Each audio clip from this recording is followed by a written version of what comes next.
course, the worship of Chaitanya Mahaprabhu is unique to our sampradaya. If you go to the Ramanuja Sampradaya or the Madhva Sampradaya, they don't speak about Chaitanya Mahaprabhu at all. Huh?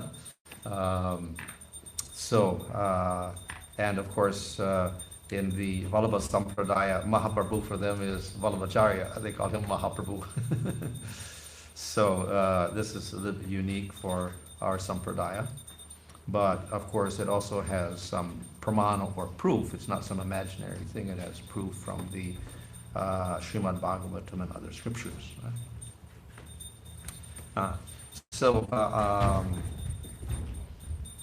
Chaitanya Mahaprabhu was born in Bengal, in Mayapur, within Navadvip, which literally means 9 islands.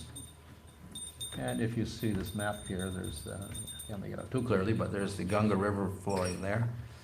And then originally there were all these branches of rivers dividing up the whole area into 9 parts. The case of that sometime, so there was called Navadvip. Most of it was dry now, but it was 9 parts. And the 9 parts are also associated with an 8-petal lotus, one in the center, and then 8 petals around it. So there we get a central portion, which we call Antardvip, and 8 petals around that. And of course, it's famous because we have the Navadvip Dham Mahatmya written by Bhaktivinoda Thakur, who explains the significance of each of the dvipas, which also represent the 9 types of devotional service mentioned in Bhagavatam.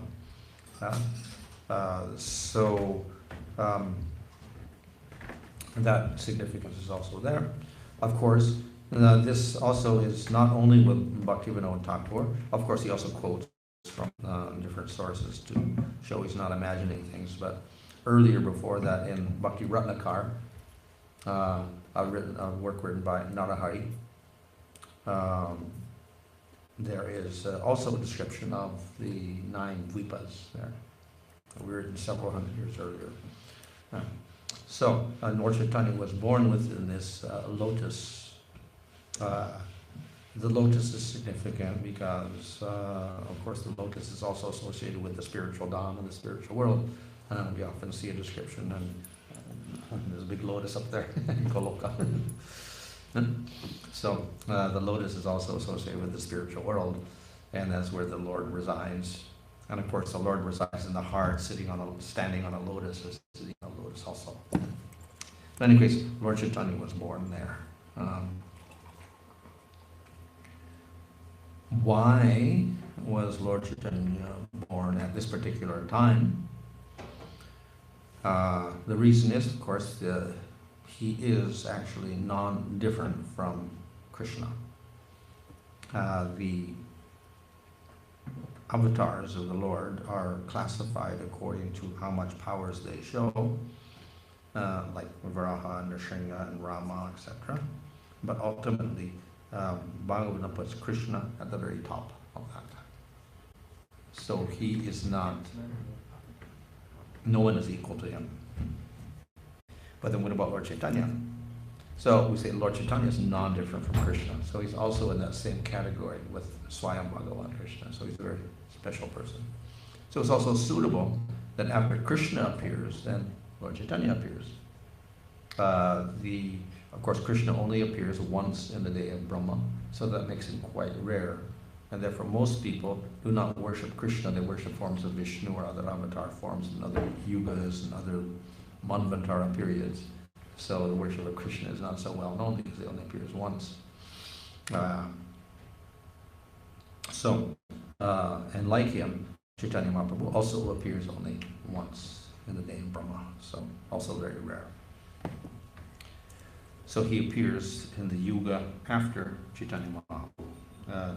Lord Chaitanya, or Krishna appears in Dwarpa Yuga, and Lord Chaitanya appears in Kali Yuga, which is technically the worst yuga, full of tamagun, etc., and least amount of sattva. So materially speaking, it's not a good time to be born in. At the same time, the Lord appears in all yugas, so therefore he must appear in Kali Yuga also. And normally, of course, the Lord does not appear personally, and therefore it's called Triyuga, coming in 3 yugas only. So what happens in Kali Yuga? Shaktivish avatar comes. So not exactly the Lord. He is avatar, of course, so he appears. He has powers given by the Lord, but he's also a jiva, so he's not actually the Lord. So that fulfills the prediction that the Lord should be Triyuga, only in 3 yugas, by having a Shaktivish avatar in Kali Yuga. However, Chaitanya Mahaprabhu breaks that principle because he is actually not a Shaktivish avatar, he is the Supreme Lord. But to keep the principle intact, therefore, he hides his powers, and therefore it's called the Channa avatar, which we'll explain later. So in any case, the Chaitanya Charitamrita is one of our main sources for understanding the nature of Chaitanya Mahaprabhu. If we want just biographical information, we can get that, some of it from Chaitanya Charitamrita. We'll also get details of his earlier life, especially from Chaitanya Bhagavat, and some details also from Chaitanya Mangala and a few other works. But one of our main sources is Chaitanya Charitamrita. So in that work there is some historical, biography there, and the other is to explain the nature of Chaitanya Mahaprabhu. That is, talk about what his real nature and his purpose are.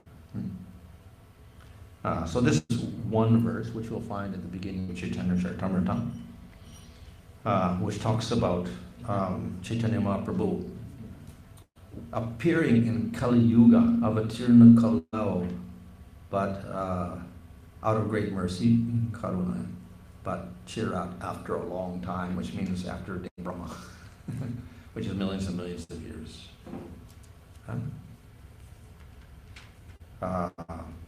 And what does he do? He appears in order to offer Unnata Ujjvala Rasa. Ujjvala Rasa means Madhurya Rasa. And Unnata means very intense. Ujjvala Rasa. In other words, this is the rasa between Radha and Krishna.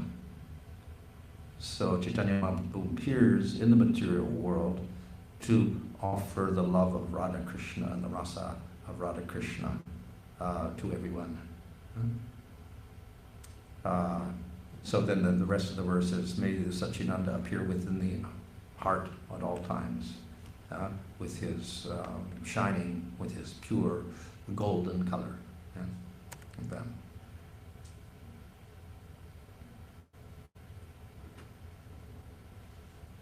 So the idea of this verse is that his particular purpose is to reveal the Madhurya Rasa of Radha and Krishna. That's his ultimate purpose. Well, of course, we also say he comes as Yuga, that we usually say that comes as Yuga Avatar to spread Yuga Dharma. But we'll often see in many of the texts it says, okay, that's a secondary purpose. Incidentally, it happened that the Yuga Avatar had to appear, so therefore he appeared for that purpose. But his real purpose was something else. So this is one of his purposes, to reveal the love of Radha and Krishna. So by his causeless mercy, he appears to bestow what no incarnation has ever offered before. So definitely other forms of the Lord cannot reveal Radha and Krishna because they are lower. Like Rama will not reveal Radha Krishna Prema, or Varaha will not reveal because that love is quite different. Rama's love for Sita or Varaha's love for Lakshmi is different from Radha's Krishna's love, so they cannot reveal that. They need a higher energy to do that. So Krishna himself reveals it in Dwapara Yuga, but then someone equal to him must reveal it in Kali Yuga. So that is Chaitanya Mahaprabhu, who is equal to him. Therefore, he is capable of revealing that rasa.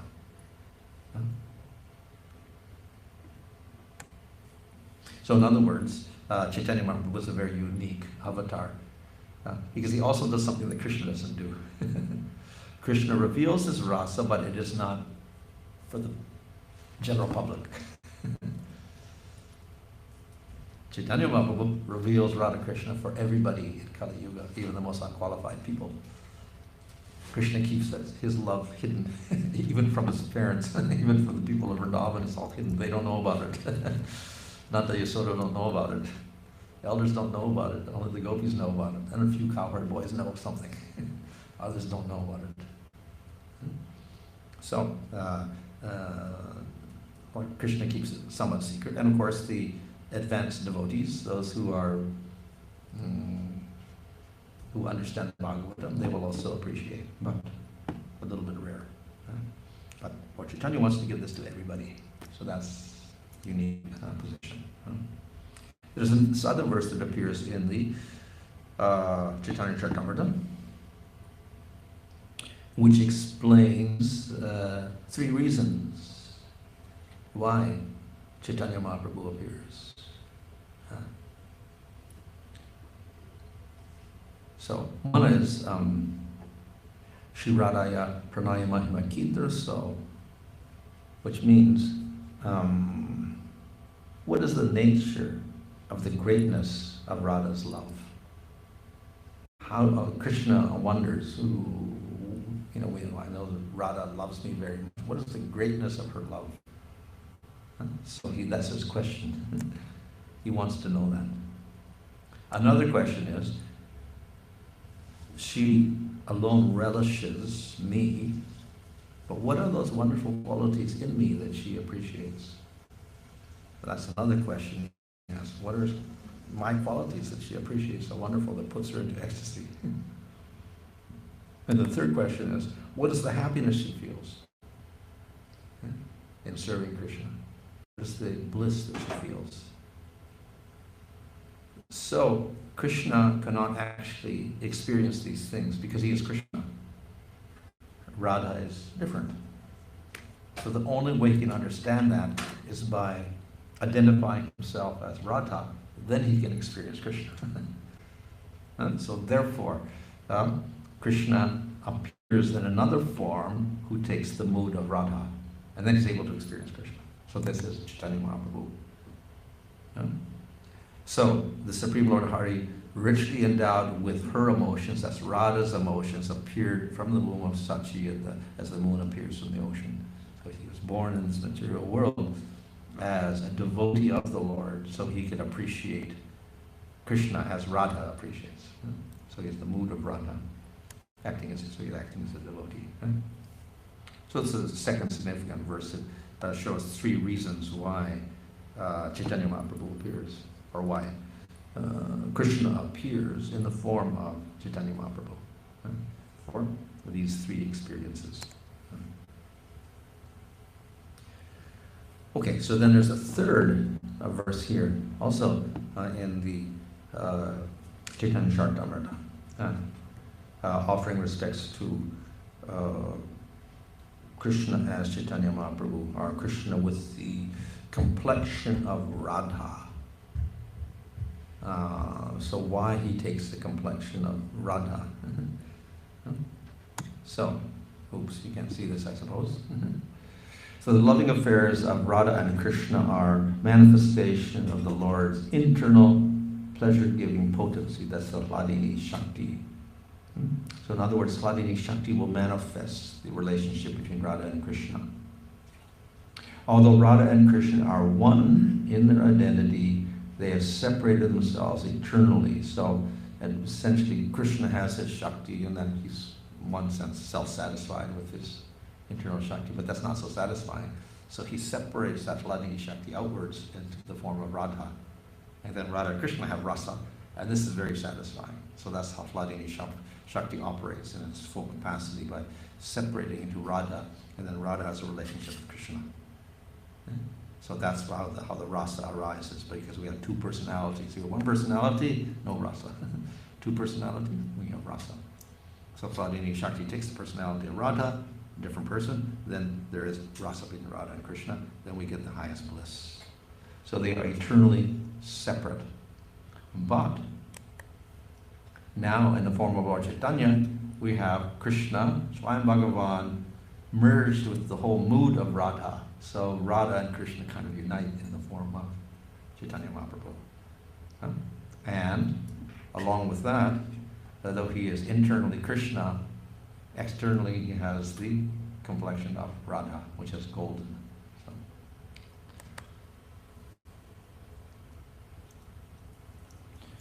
So all of these verses are very significant to explain the nature, esoteric nature, let's say, of Chaitanya Mahaprabhu. In the Srimad Bhagavatam, we will have this verse which explains about a covered avatar. It does not mention by name, this is Lord Chaitanya, but it's talking about the covered avatar in Kali Yuga. So the Lord is Triyuga. That's very famous. We'll find it expressed in like Vishnu Sahasranam. We'll say Vishnu is Triyuga. He appears in 3 yugas. He does not appear in Kali Yuga. Yeah. So, but nevertheless, as I said, he will appear in Kali Yuga as a Shaktivash avatar. Yeah. But Chaitanya Mahaprabhu is not a Shaktivash avatar, but he appears in Kali Yuga, so he also has to appear covered up, so that he's doesn't reveal his nature so much, so therefore he's counted as still Triyuga. The Lord is Triyuga because he acts as more like a human being than as Supreme Lord. Yeah.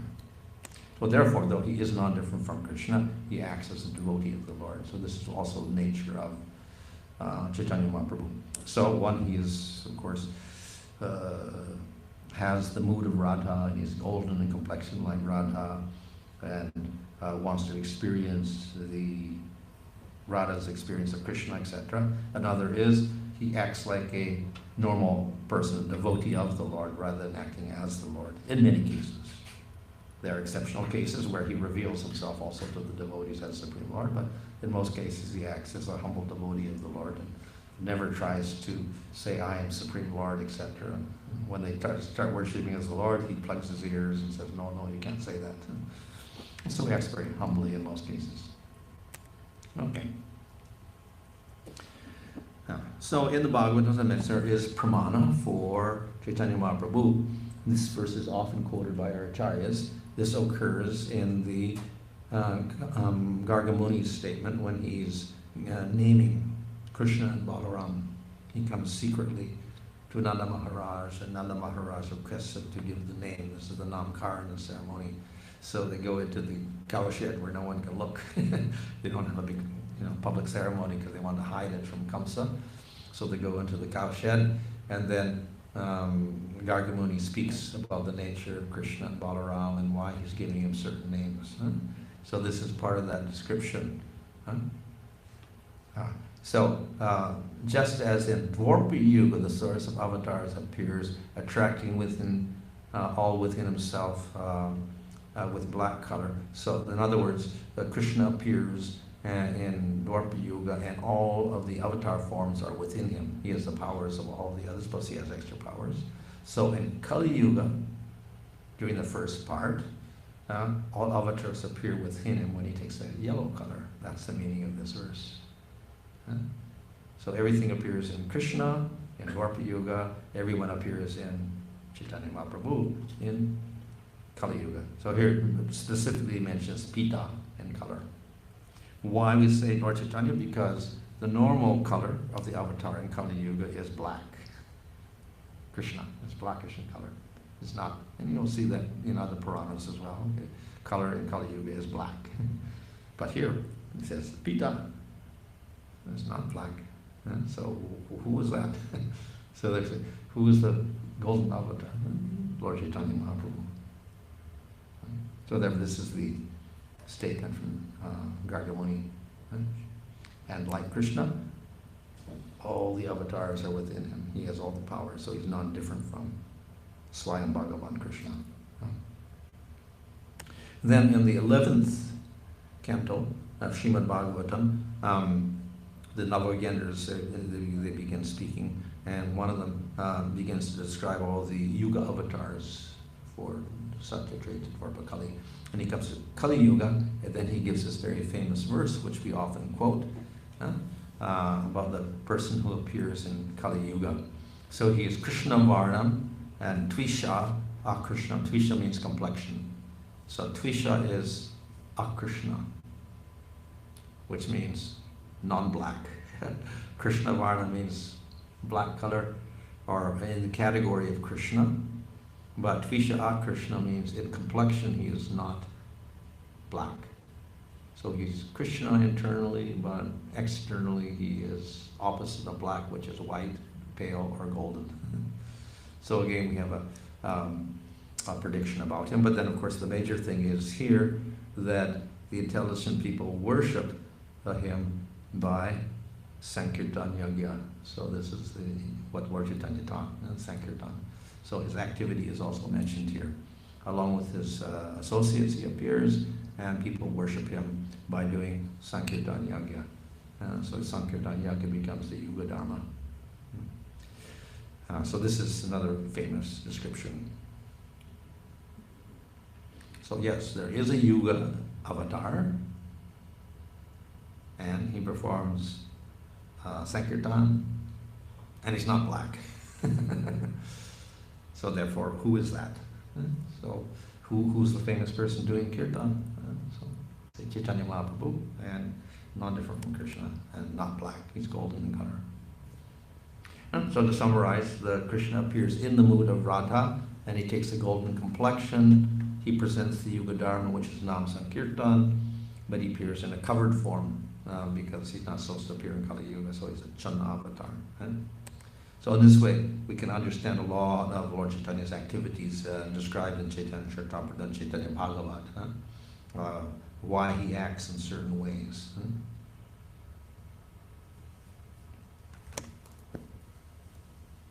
So not only we have the Gaura Tattva, or the nature of Chaitanya Mahaprabhu, but we have Pancha Tattva.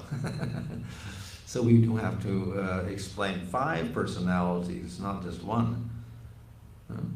And they all have, they're all very important.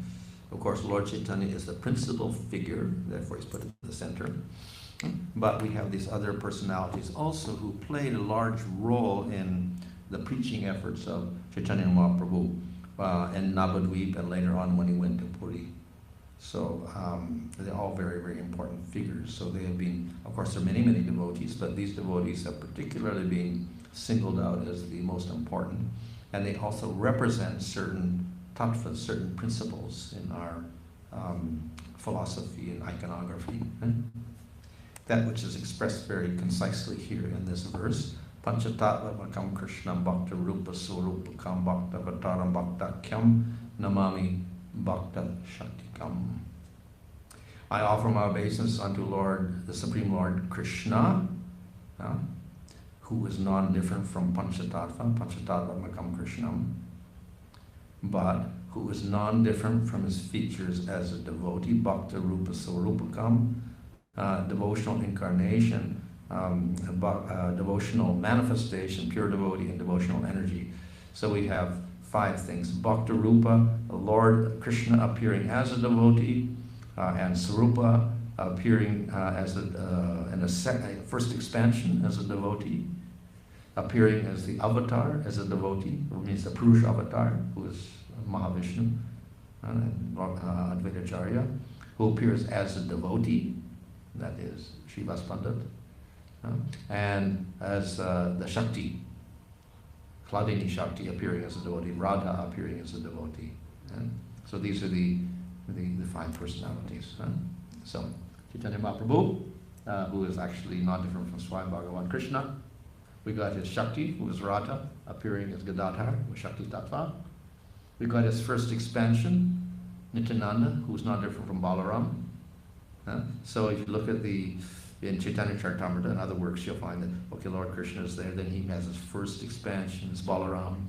Balaram expands into Shankarshan, and Krishna expands into Vasudeva, and then we have Pradumna and Ruda, so we get a Chatravyuha there. They expand they're in Dwarka, and then they expand into Vaikuntha. And then they keep expanding in different Vaikunthas, different lokas. And then Shankarshan expands into Mahashankarshan Mahavishnu, who is Advaita Acharya, down here, Purusha Avatar. So we go Chaitanya Mahaprabhu, Nityananda, Advaita, a nice line of expansion. And then we get another personality here that's actually not Supreme Lord, Jiva Tattva. That is Shiva's Pandit, who represents Narada Muni, who's a Shaktivesh avatar, who preaches bhakti. So we get three forms of the Lord, and Jiva and Shakti. All these tattvas are represented here. Bhakta Rupa, Bhakta Swarupa, Bhakta Avatara, Bhakta, and Bhakta as Shakti. Those are the five elements. All very important in our theology.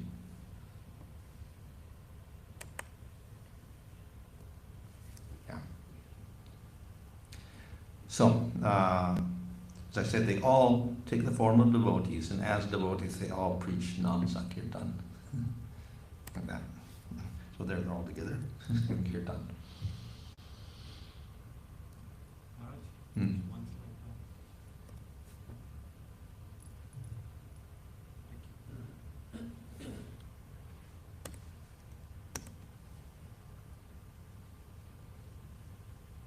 So Krishna and Balaram, of course, are both Supreme Lord, but Balaram acts as the elder brother of Krishna and also is in a very friendly relationship with him. So in the pastimes described in Srimad Bhagavatam, we find a very friendly Sakya relationship where they're almost equal, with Balaram slightly older. So they have a Sakya relationship. And we find that same relationship between Chaitanya, Mahaprabhu, and Nityananda. They also have a very friendly relationship, a very intimate, friendly, joking relationship. And the reason is because actually they're like Krishna and Balaram in Vrindavan. Same type of friendly, joking relationship. Sometimes they play together, sometimes they joke, sometimes they fight.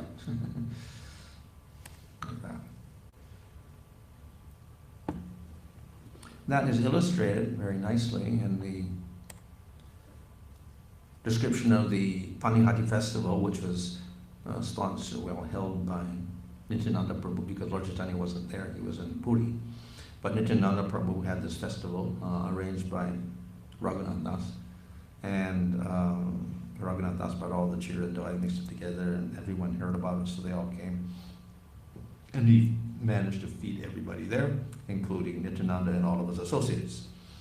So the associates of Nityananda also act in a very friendly relationship. He had followers, principally 12 followers, and they all acted also in a very friendly relationship, like cowherd boys. So they're all identified as cowherd boys in Krishna Lila. So when it's illustrated here in this description, we'll see in the Chaitanya Charitamrita there, Nityananda is there with all of his associates, and then they sit down together,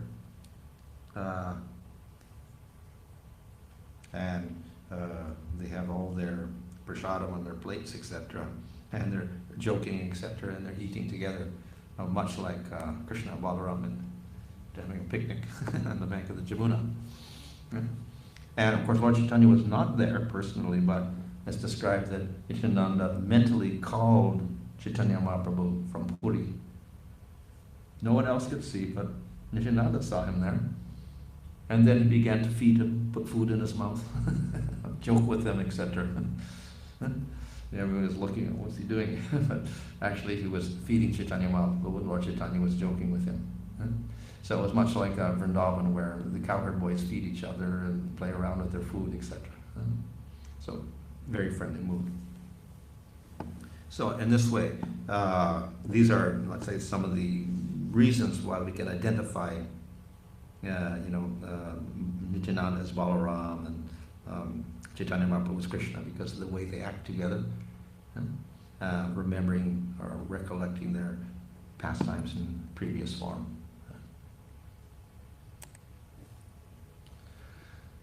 So Advaita Acharya was much elder, actually, very old, actually.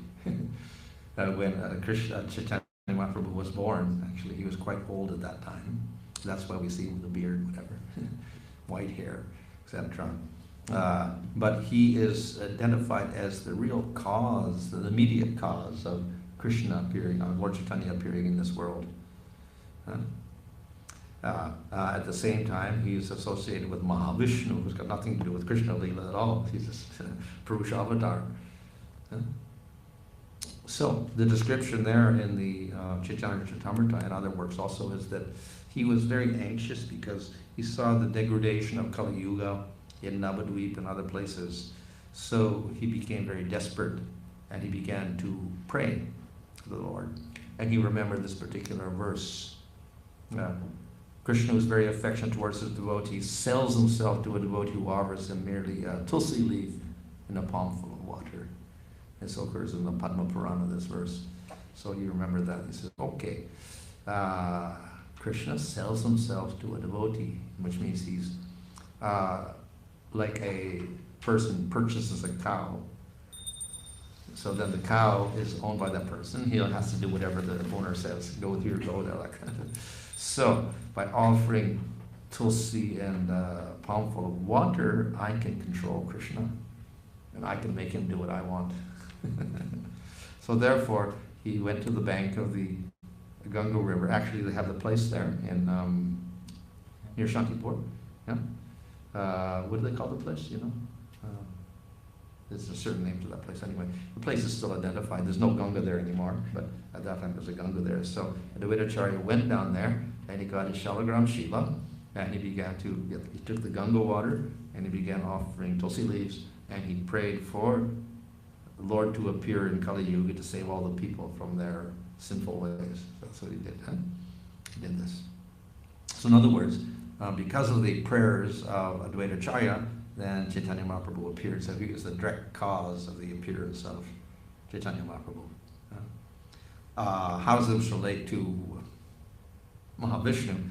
Mahavishnu is ultimately the source of all the avatars in the material world. He causes them to appear because it's through him that he glances and produces the worlds, and then Garbhadakshay Vishnu comes, and then through Garbhadakshay Vishnu, all the avatars expand in the material world. So he's the cause of all the avatars of the material world. So in this way, Advaitacharya acted as the cause of Chaitanya Mahaprabhu appearing, but in a different way. So Gadadhar Pandit, of course, is identified as Radha, the Shakti, the Hladini Shakti of the Lord. But he's covered. He does not reveal a direct Madhurya Rasa relationship with Chaitanya Mahaprabhu in his pastimes. It's somewhat there, but it's kind of covered up. Because Lord Chaitanya's identity as Krishna is also covered.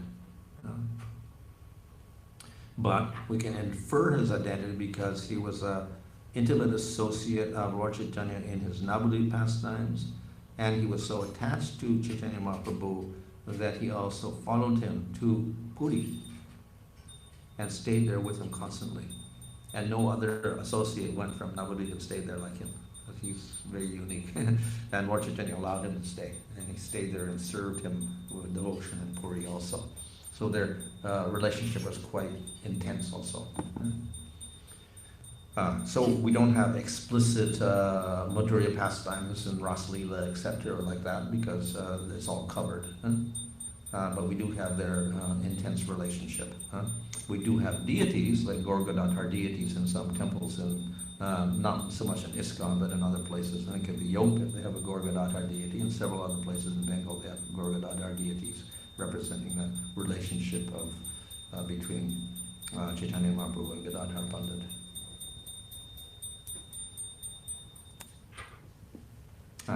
So Srivas Pandit is actually a jiva who is a great devotee. So among the great devotees we have Narada, who's actually a jiva, but he's also empowered by the Lord with the Shakti of Bhakti, Shakti Vaishavatar. So his particular Shakti is Bhakti. That's Narada Muni. So Srivas Pandit takes that role in Lord Chaitanya's pastimes. Normally, of course, Narada Muni is wandering around preaching, etc., but not particularly about Radha and Krishna, whatever. But he is singing the glories of the Lord, so he's doing kirtan all the time. Now, as Srivas Pandit, he has a particular role to play in the Navadvip pastimes. So we see from Chaitanya Charitamrita, for instance, that Lord Chaitanya only revealed his nature as the Yuga avatar by spreading Nam Sankirtan after he went to Gaya and got initiation from Ishwarapuri. He came back and suddenly he was different. Before that he was just a teacher, teaching Sanskrit, logic, etc. And everyone was like, ew, why is he involved in all this logic and whatever? And they were thinking, when will he become a devotee? When he came back from Gaya, suddenly he was doing kirtan.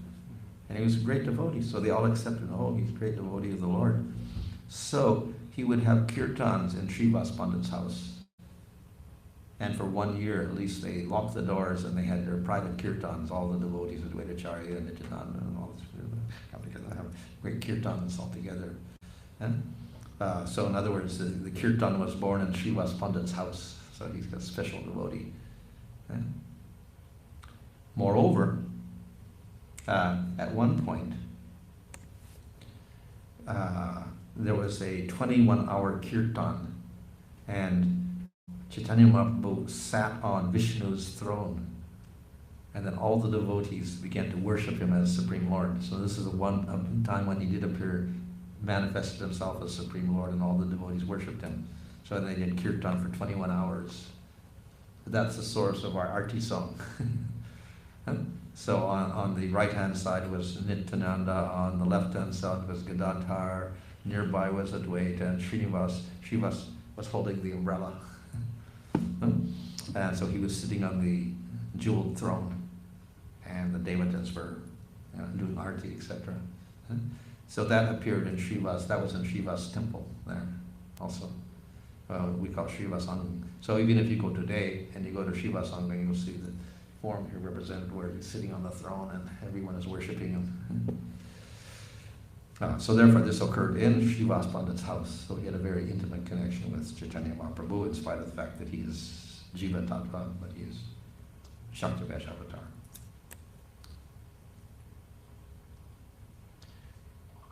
Okay. So Lord Chaitanya, Sangha Pastra, Sangha Oponga, he comes with his associates and his limbs and his sublimbs, etc., and his weapons. So actually, these are his associates he comes with. The Lord always appears with associates, so Krishna comes with his associates, and Chaitanya Mahaprabhu comes with his associates, many of whom are identified with personalities in Krishna Lila. So we have the associates in Navadvip, most of whom did not go with Lord Chaitanya and stay there, except Gadadhar and a few others. Most stayed in Navadvip even after that. But when they were in Navadvip, they had very intimate pastimes of kirtan together. We have the associates in Puri, very intimate personalities. While he was there. And then we have associates in Vrindavan. Of course, Lord Chaitanya went to Vrindavan, but then he returned. But he sent the Goswamis and others there to Vrindavan, who were his devotees, and they made another group of devotees there. So we have 3 types of associates in Lord Chaitanya's pastimes. So as I said, many are associated with personalities in Krishna's pastimes. So Krishna has his parents, Nanda and Yasoda, and the grandparents, Parjanya and Varyasi. So similarly, Chaitanya Mahaprabhu has his parents, Jagannath Misra and Sachi, and of course their parents were Upendra Misra and Kamalavati. So we have some correspondence there. Of course, Krishna was the 8th child, and Lord Chaitanya was the 10th child, born after Vishwarup, who just went off and became a sannyasi for some time. So from Vasudeva and Rohini, Balaram was born, and from Harai Pandit and Padmavati, Nityananda was born. This is not in Navadvip, this was in another place called Ekachakra, which is about 6 hours away. And Harai Pandit was a very good devotee of the Lord, and with a very devoted wife, and then Nityananda appeared from them. He was taken away by a sannyasi when he was about 12 years old because Harai Pandit welcomed some sannyasi to his house because that's the etiquette, you should honor the sannyasi. So he welcomed to the house and said, you have to eat, you have to take a meal here. So he fed him, and the sannyasi said, okay, I'll eat, but you have to grant my wish. I'll tell you after I eat. So Harai Pandit said, okay, fine. And he was very satisfied because he ate the food. And then the sannyasi said after eating, okay, my wish is, I'm going to take your son. You must come with me. Harai Pandit was shocked. But he had to keep his promise, because he made the promise, I'll fulfill whatever desire you have, but you have to eat my food. So he ate the food, and he said, this is my promise, I'll take your son. So then he had to give the son. So he took the son away. This way Nityananda disappeared for some time. But apparently he went with the sannyasi, and then he went to all different holy places. Finally he ended up in Vrindavan, and there he was remembering pastimes as, Balaram, etc., with Krishna, etc. But he also knew that he had to wait for Chaitanya Mahaprabhu to reveal his Sankirtan pastimes in Navadvip. So after Lord Chaitanya came back from Gaya and manifested Sankirtan pastimes, the Nityananda said, it's now time for me to go to Navadvip. So he left Vrindavan and he came to Navadvip, and there he manifested himself and he met Lord Chaitanya, and they embraced, and then they began their pastimes together in Navadvip. That's how they came together. On the other hand, Advaitacharya was in Shantipur, which is not very far from Navadvip, and he was a great devotee for a long, long time, associating with Srivas Pandit and other devotees there. So when Lord Chaitanya was born, they didn't recognize him as Supreme Lord, but only after he came back from Gaya, then they realized his real nature, and they all supported him in the pastimes.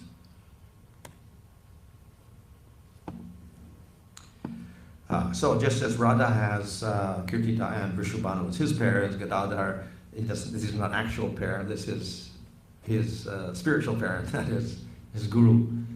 His Diksha guru was Pundarik Vidyanidhi and his wife Ratnavati. They're associated like his parents of Gadadhar, spiritual parents actually. So Krishna got taught by Sandapani Muni and got mantra from him. So Keshav Bharati gave sannyas mantra to Chaitanya Mahaprabhu. Name giving, Garga Muni gave the name, and in Krishna's pastimes, and Nilambar Chakravarti, who is from Belpukur, which is near Mayapur. If you go on the Parikrama, I think the Navadvip Parikrama, they go to Belpukur, one of the first places they go to. I think it's Belpukur, it's quite close by. So that was the ancestral home of Nilambar Chakravarti. There's also a deity there, still present today. So he gave the name to Chaitanya Mahaprabhu. So in Vaikuntha, the Lord has wives like Lakshmi and Bhudevi. So in Lord Chaitanya's pastimes in Navadvip, he had the two wives, Lakshmi Priya and Vishnu Priya. And Vishnu Priya is like Bhudevi, so she represents Navadvip Dham, the Dhamma. In the Yog Pit, you'll see this picture. This is the deity there, Chaitanya Mahaprabhu with his two wives. So they call this form Gaura Narayana because it's like Shri and Bhu. So it's more like Vaikuntha nature here with his wives.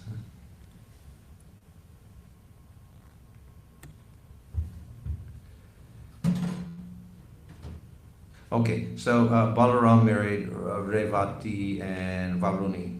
So Nityananda married Janava and Vasudha. He had two wives.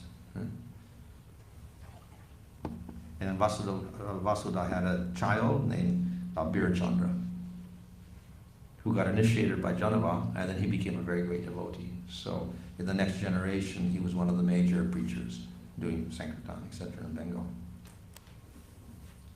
So Narada Muni is there as Srivas Pandit. Parvata Muni was his friend, and so Sriram Pandit was actually the brother of Srivas Pandit, so he's identified as Parvata Muni. Hanuman is not obviously in Krishna Lila, he's in Ram Lila. But he's identified as Murari Gupta because Murari Gupta refused to be a Krishna devotee.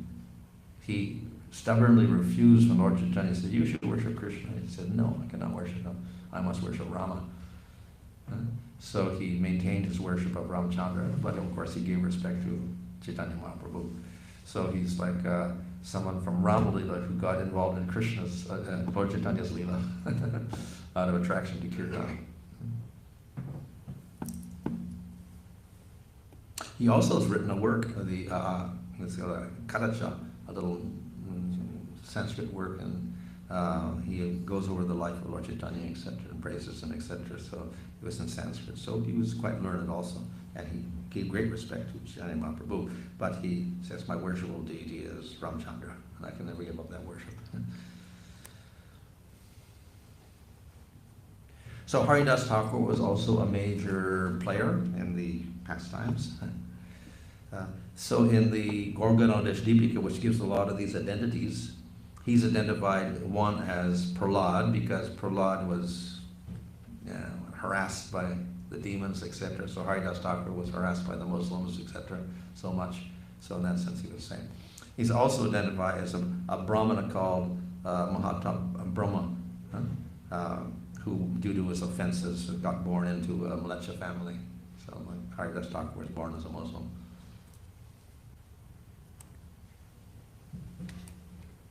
As I mentioned, Nityananda was surrounded by many devoted followers, and they would do kirtan together all the time. And they were all in a very close Sakya relationship. So they are identified as 12 principal cowherd boys in Vrindavan. So Abhiram Thakur is Sri Dhamma. And Hema Krishna was asking about that today. Dhananjay Pandit is Vasudama, Gauridas Pandit, Subal, etc. So these are all famous cowherd boys in Vrindavan, and they take forms in as the associates of Nityananda Prabhu and perform pastimes there. So this is Sakya Rasa. Of course, the prominent rasa in our sampradaya is Madhurya Rasa. This is what Lord Chaitanya came to reveal. But we see these other rasas are also there, though not so prevalent. So some of these followers had sampradaya in which they were practicing Raganuga Sakyarasa. So there's one, Nayananda. Nayananda. He wrote a little book on Sakyarasa, cultivating Sakyarasa in a Raganuga mode. So he goes over the pastimes of the cowherd boys and the forms of the cowherd boys. Now you should meditate on those forms and you develop Sakyarasa that way. It was there for some time, but it looks like it died out later on. But it was current for some time. Oh, the Sakyarasa was there to some degree.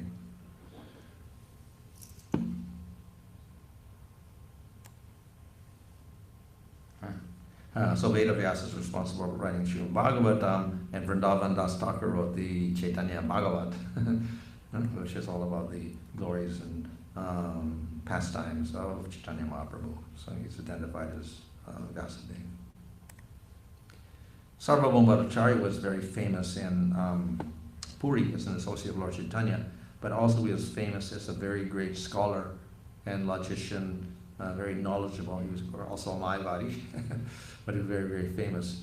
So he's identified as Brihaspati, who was the priest of the Devatas and the heavenly planets. Very great knowledge. Ramananda Roy is a complex personality because he is associated with he was one of 5 brothers. So they're like the 5 Pandavas, and he was like Arjuna. But then he was also involved in Madhurya Rasa, so he is like Arjuna, Gopi, and Lalita. And also he's like Arjuna. Gopa is a cowherd boy named Arjuna in Vrindavan pastime. So he's a combination of all of these.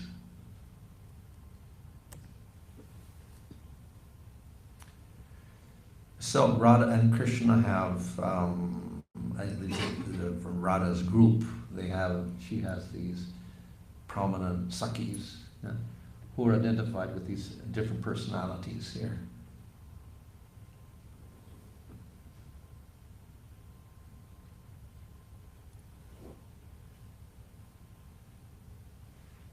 most in Puri.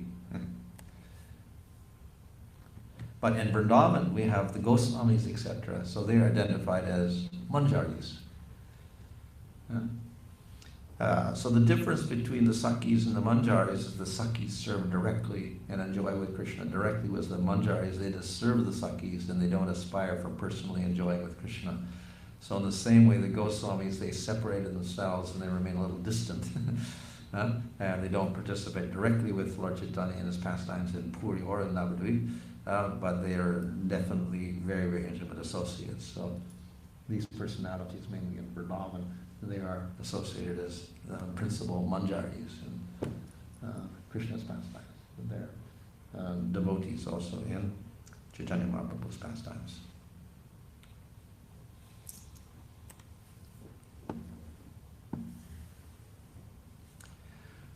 So in works like Laghu Bhagavatamrita, written by Rupa Goswami, the forms of the Lord are classified according to the amount of powers they show. And of course we have different Vishnu forms and avatar forms, etc. Below them is Devatas. And we get Shaktavesh avatars, and then we get the Vishnu forms, and Matsya, Kurma, Varaha, etc. And finally at the top we get Narasimha, and then Rama, and on top we get Krishna as the highest. He is Swayam Bhagavan. But within that, even within Krishna, he will manifest differently for different personalities. Of course, he will manifest in Dwarka as Purna, and Mathura as Purnatara, and as Purnatama, as most perfect, most complete in Vrindavan. So even Krishna in different places will manifest different amounts of qualities. But even in Vrindavan, Krishna will appear differently to the different persons according to rasa. So Krishna and servants, there's a dasya rasa there, it shows something. More intensity between Krishna and his friends, Sakya rasa. More intense in Vatsalya rasa, Krishna and Yasoda and Nanda Maharaj, very intense rasa. But at the top we get the gopis and Krishna Madhurya rasa. So according to the rasa, we get a deeper taste of Krishna as we go through the different rasas until we get to Madhurya rasa, where they get the most intense taste of all. But among the gopis, even, there's various degrees. So we have all the gopis, millions of gopis there, and all different personalities, etc. Ultimately, at the top we get Chandravali, and then we get Radha at the very top.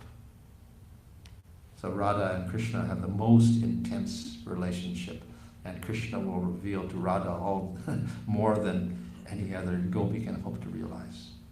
And we get topmost bliss in Radha in a relationship with Krishna, and Krishna is the most topmost bliss in relation to Radha. That's why we worship Radha and Krishna and put them in the center of the altar, because it's the topmost bliss possible in the spiritual world. But that bliss comes into the form of Chaitanya Mahaprabhu because he represents Radha and he's Radha Krishna combined. So therefore he represents that topmost bliss, which is Radha and Krishna in the spiritual world, which is the topmost. So in that sense, Lord Chaitanya is also the topmost form. He's representing that combination of the bliss of Radha and Krishna. And that is manifested through the Sankirtan movement. And the Sankirtan movement is such that it represents the love of Radha and Krishna, but it is so merciful that it spreads to people even unqualified. So Lord Chaitanya is called Mahavadanya, the most merciful, more merciful than Krishna. Why? Ultimately because he gives what Krishna does not give. He gives Radha and Krishna to everybody. And how does he do it? Through Sankirtan. Because Sankirtan is available for everybody without qualification. Even the demons can hear It can uplift everybody, like Jagai Mada and whatever. And without discrimination, everyone can hear it. Rich, poor, man, woman, child, old persons, dying persons, sick persons, whatever. They can all participate in the Sankirtan movement and get the highest benefit. So, Lord Chaitanya, because Yuga Dharma is there at the same time, so Lord Chaitanya also gives Yuga Dharma, so he gives Sankirtan, but he gives a very special form of Sankirtan. In every Kali Yuga, in the day of Brahma, there's 1,000 Kali Yugas, there's Kirtan as the Yuga Dharma, so there's nothing special about that, it's 1,000 times in the day of Brahma. But, of course, Lord Chaitanya comes and he does Sankirtan prominently Krishna's name. So that's a little rare. Krishna. Because Krishna only appears once in the day of Brahma also. So Krishna's name is there. But then even more special is Hare. Radha's name is also there. So it's Kirtan, and it's Krishna Kirtan, but it's also Radha Kirtan. So with Hare Krishna, we get Radha and Krishna represented, both of them.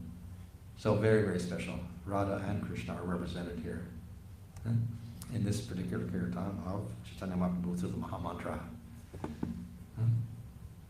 So Krishna, well, why Rama with Ramchandra? How can he be in there also? But it's not Ramchandra. It's Krishna. Rama means Krishna, who gives enjoyment to Radha. That's the meaning of Radha for us. So Rama also is related to Krishna and Radha again, the giver of enjoyment to Radha.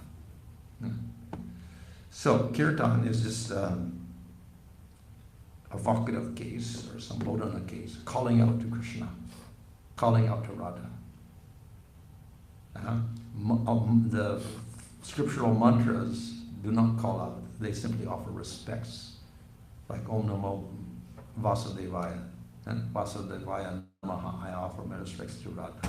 Or we have our mantra, Krishnaya Swaha, etc. Offer respects to Krishna. That's not Sambodhana, that's not Nama, that is mantra. So there's a little formality there, offer respects. So Nama is simply calling out the name, Krishna, Radha, Rama. Of course, why are we calling out to them? Why do we call out? You call out your friend, and then he says, what? What do you want? So we call out to Krishna and Radha, and they'll say, what do you want? What are we asking for? Money? Fame? Position? Job? No. That some people do. Liberation, and we ask also, but no, we don't ask for that.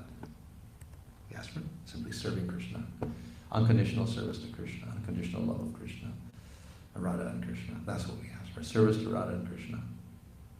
So this is the simplest and most powerful way and available to everyone, of a way available by which we can realize this topmost level of Radha Krishna. That is through chanting Hare Krishna. And delivered by and given potency by Chaitanya Mahaprabhu, who is Krishna with the mood of Radha. So it's empowered by Krishna himself with the mood of Radha. So they're very, very potent mantra to bring us to the highest platform. Okay, fine. Maharaj, when you showed the Pancha Tattva slide there, we had the Vishnu Tattva one side, the Shakti Tattva on the other side. Gadadhar was there on the other side. Yeah. But you showed the Jiva Tattva under the Vishnu Tattva. Is there any reason for that? Instead of Jiva Tattva being the Shakti Tattva? Well, Shakti is different from Jiva. They're actually two different tattvas. Shakti is the Sarup Shakti or the Antaranga Shakti, this Chit Shakti of Krishna, which manifests as spiritual sky, etc. That internal Shakti has three divisions.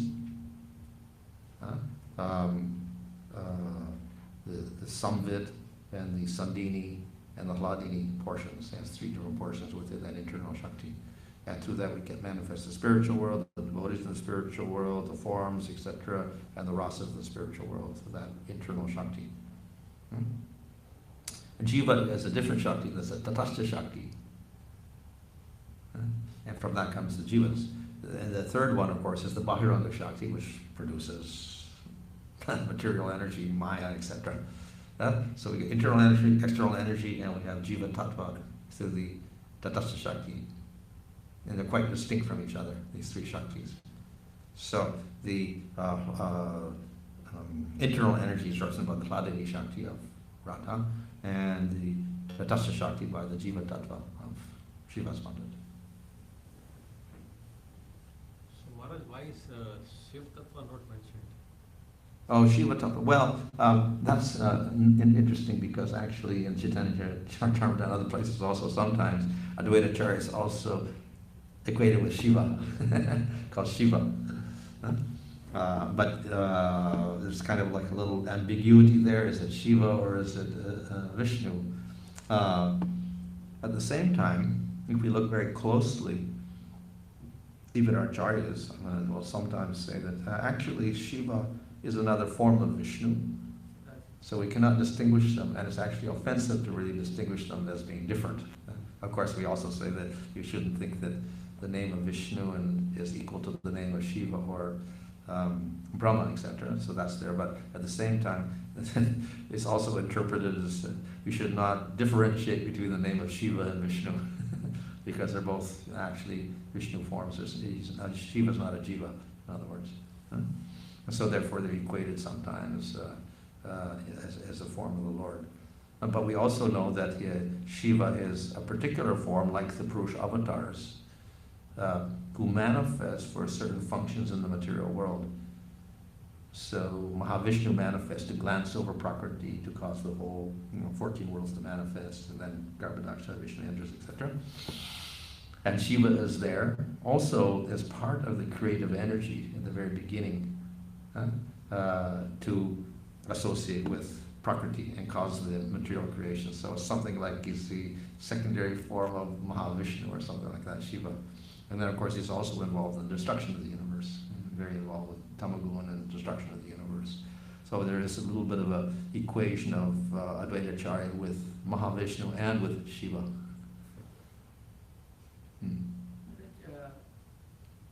Mahaprabhu always come in the Radharani's mood.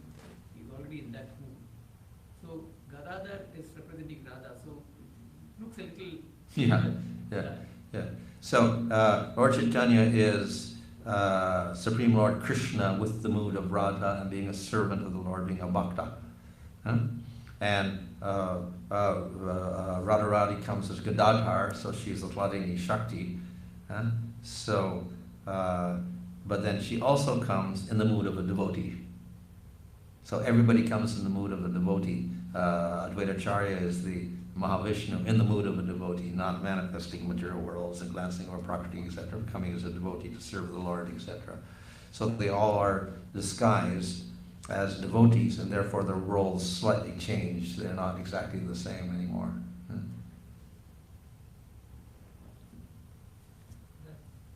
With this Mahaprabhu's mission, he is giving out the mercy to everyone. But since Mahaprabhu come as the supreme son of God, why the scriptures have not explicitly revealed his appearance? Because that then only the great people they predict that's been mentioned in the scriptures. Well, as I said, it's revealed in Bhagavatam and whatever, if you look closely. But certain things are also hidden in Scripture, and not everything is revealed. So why Radha is not mentioned in Bhagavatam? Not directly mentioned, Radha's name. It's hidden. It's there, but it's hidden. Lalita is not mentioned directly. Vishaka is not mentioned directly. But they're there, but they're a little bit hidden, covered. So for the highest aspects, sometimes things get a little covered over. And Krishna also says in Bhagavatam, I also prefer to not speak directly on some things. So the highest secrets are sometimes not directly spoken, but coded messages are given, and only those who are devotees can understand the real meaning of things. So sometimes things are a little covered over. So Maharaj, in the other yugas, in a day of Brahma, the Sankirtan is not Hare Krishna Mahamantra? No. Vishnu, Narayan, whatever. And what's the benefit? They go to Vaikuntha? Yeah.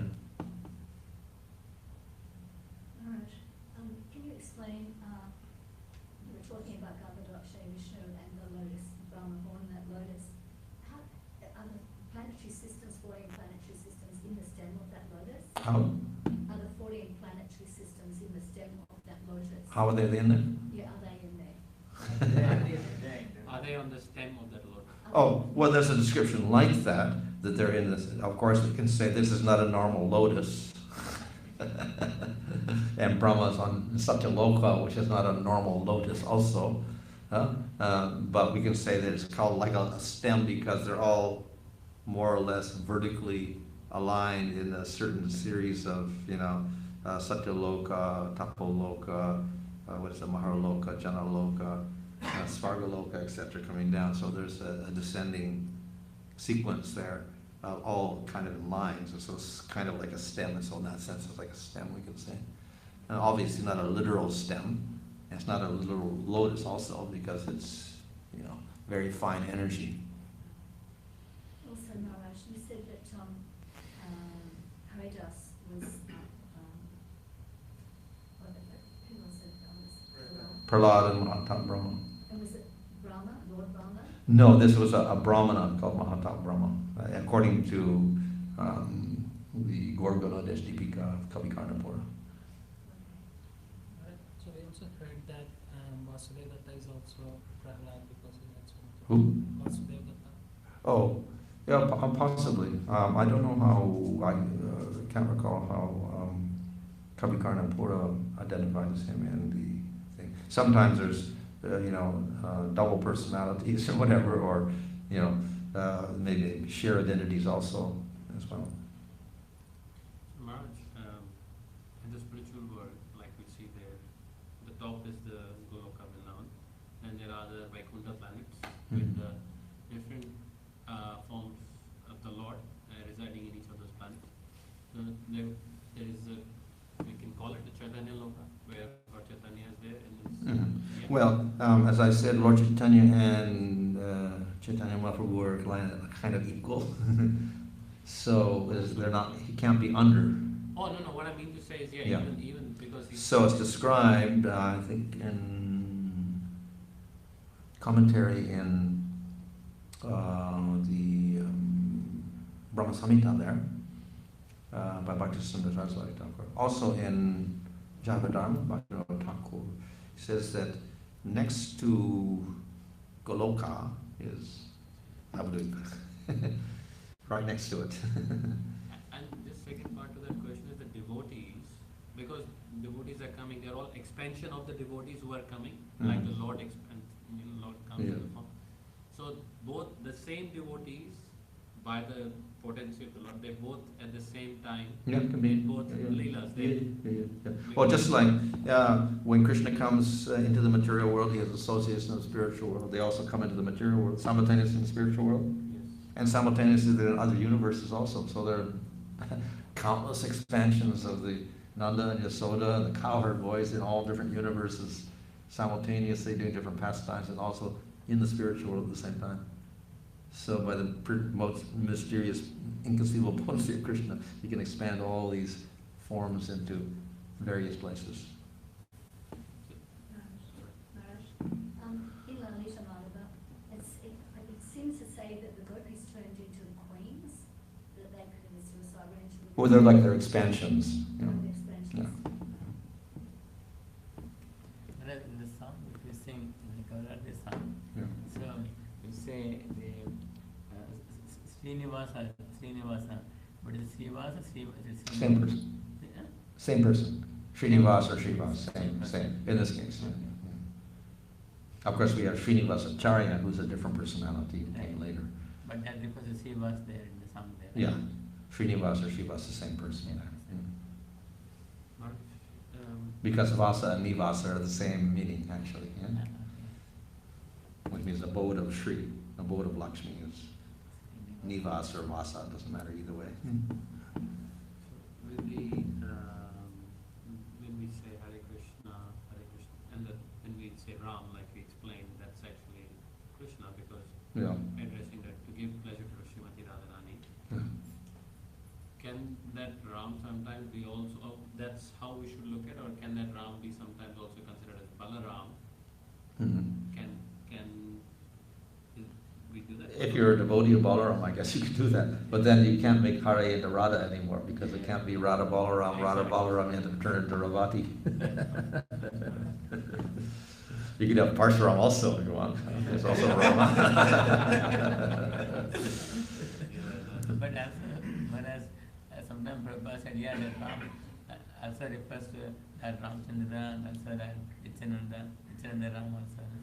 Yeah, you can obviously, but if we're going to be consistent, then we can't put that Hari as Radha anymore. We have to change them. For Nityananda, we would have to put Janava or something. And for Balaram, we had to put Ravati. Or could it be another Manjari? Huh? Could it be another Manjari? Possibly. Maharaj, I mean, for the next 3 days we have classes. In one of those days, if we can, because we get a lot of questions, we do enough preaching, we get a lot of questions about Lord Shiva, and for us also to understand completely, we have some way, some understanding, but maybe we can talk a little bit about understanding Lord Shiva Tattva. Possibly, I guess. How we fit it in. Anyhow, there's the last half an hour or something. Yeah, possibly. Yeah. So is Lord Shiva, Vishnu Tattva then? Because, or... Yeah, he's not a jiva. No, not a jiva, so that means he's a Vishnu Tattva. In a form, yeah. Well, but Jiva Goswami explains it's like, of course, we have the candle and we light another candle, so that's like okay, Vishnu forms. So Shiva is like that, but he's like the the candle or the lamp. And when you have a lamp, then you may put a glass around it to avoid it from getting the wind on it. But then it gets all black with the soot. So therefore, he's like the lamp, but then the manifestation of light is less. So the significant less qualities manifested. So we say he's like 55 qualities as compared to 60 qualities of the Vishnu forms. So he is a Vishnu form, but he manifests significantly less qualities, so therefore we put him in a separate category. Because he comes for a specific purpose. Yeah. And Yeah. to fulfill that purpose. Yeah. So Maharaj, we are following Chaitanya Mahaprabhu's movement, we're chanting Hare Krishna Mahamantra, but then we are aspiring for Goloka Vrindavan, which is not actually Navadip Dham. So who goes to Navadip Dham? No, well, Bhaktivinoda Thakur explains you can go to both places simultaneously. In the Bhavad Bhagavatamrita, we see Gopakumar was not satisfied. He goes through all these different levels, and then he meets the Sankirtan party. I vaguely remember, I don't know, but He performs Sankirtan and goes to Goloka. But we worship Radha and Krishna, so we go to Radha Krishna. We also worship Lord Chaitanya. We also go to Lord Chaitanya. So you can have two forms. One is associated with Lord Chaitanya and spiritual Navadvip, and one is associated with Krishna and Goloka. And you can participate in both pastimes simultaneously.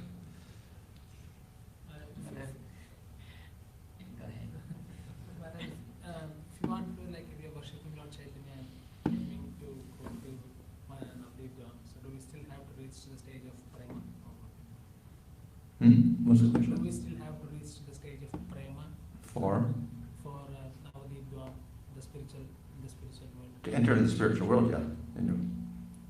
Or even if you want to really see Navadvip Dham in the material world as spiritual, or in Vrindavan, you go to Vrindavan and see the real spiritual Vrindavan, you have to get prema. Then you'll see the real Vrindavan, the real Navadvip. And then you'll see all the pastimes also. I think was it Vishwanath, I think, says, yeah, and even today, there are some devotees who, they can see the pastimes of Radha and Krishna in Vrindavan. But you would have to have prema to do that. When he was writing in Vrindavan, Krishna Mahaprabhu the manifest person.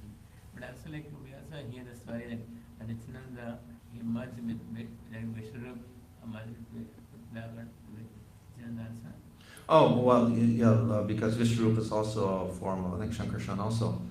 So then when he passed away, yeah, so when he passed away, then he merged into Nityananda, so to speak, because Nityananda is Balaram Shankarshan also. Maharaj, Chaitanya Mahaprabhu took sannyas from the Keshav Bharati and who is from the Mayavada. How to understand that?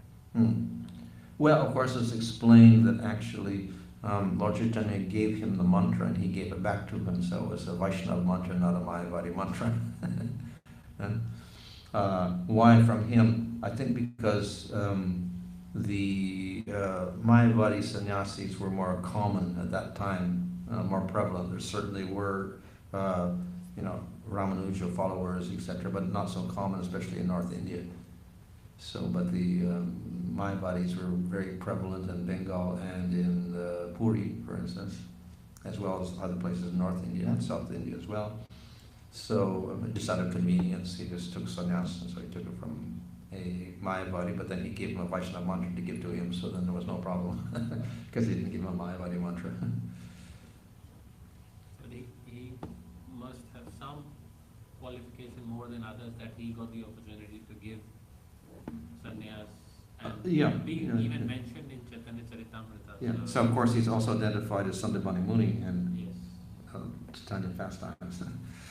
It's surprising also that even Madhvacharya had a Mayavadi guru in one sense, but they also identify him as not real Mayavadi. He was just playing a role, but he wasn't a real Mayavadi, like that. But technically his guru was a Mayavadi, Achyuta Praksha, I think his name was. Sarvabhauma Bhattacharya, how he became like. Maharaj, how is it that Krishna is eternal and then he separates into Radha and Krishna eternally, and then again he eternally comes back as Chaitanya Mahaprabhu? Yeah, well, that's just for our explanation. Obviously, everything is eternal, so there's no joining and separation in one sense, but just for us to understand the nature of how the Lord and His Shakti operate, then we say, okay, because the Shakti is obviously part of Krishna, but eternally they are separate also at the same time. So it's not a certain time they separated, they're eternally separate. But just to show that they're the Shakti is integral part of Krishna. We say he was one and then he divided up into two, but it's eternal. Vasudha had a son of Veerbhadra, right? Vasudha, Yeah. her son was Veerchandra. Veerbhadra, Veerchandra. And also had a daughter of Janu. She had a daughter also. I think it was a daughter also. Ganga Devi. Yeah. And so Maharaj, you said the Sankirtan was born in Srivasaku's house. So that means, and they had the Kirtan, that was the beginning of the Kirtan. Before that there wasn't. Maharaj, who is Binoy. Because I'm not sure, I heard that in Agachakra there was Mahaprabhu's form, since the time the Prabhu left, there was a form called Binoy Gauranga. No. Well, he merged into a deity there, but I don't know, Binoy Karanga, I don't know.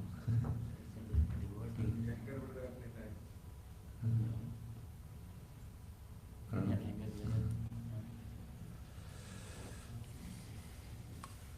Okay.